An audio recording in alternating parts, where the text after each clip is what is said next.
I'm a researcher and part of the programs team at the Civil Society for Poverty Reduction, CSPR Zambia. I have been working in the realm of debt for the better part of the past 4 years, and it is amazing to see AFRODAD consistently facilitate conversations surrounding debt and its impact on the people on the ground, particularly women. Women comprise the majority of the population in Zambia, both young and old, and a lot of the time they get left out of key discussions surrounding debt. But having AFRODAD host this platform where we bring together minds oriented around these topics and have them discuss issues specifically pertaining to women and youth and development is an excellent way of ensuring that their agenda is not left behind as we pursue stability as a region.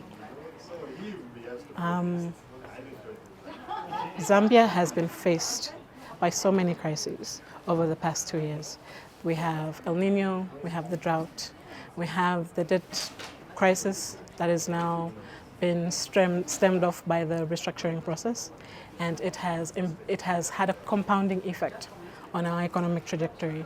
Right now we are facing so many crises in terms of food security, cost of living, in terms of access to livable jobs and earning livable wages. And for women and youth in particular, it means that their economic prospects have become rather bleak. So it's important that even as much as we have these platforms, we don't wait for them to be hosted for us to discuss these very pertinent topics. Because for us, it might seem like we only need to discuss them in these spaces, but for the women and the youth and the old and other vulnerable communities, it's part of their day-to-day lives. Every day they face the effects of the climate calamities. Every day they face the effects of the cost of living crisis. And every day they face the effects of the energy crisis that we have. And it's consistently making their lives harder and harder.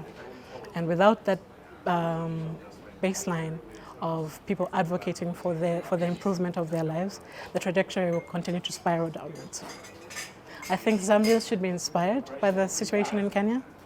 Having people so invested in civic participation that they protest a bill that they considered out against their interests demonstrates how people, the citizens, form the basis of who truly is in charge, especially when it comes to policies. Yes, the technocrats and the politicians formulate the policies, but it's the people who feel the impact of those policies. So having a population so invested in the policy formulation process that they actively protest a bill that might impede the improvement of their livelihoods is a key demonstration of how civic participation cannot be divorced from development.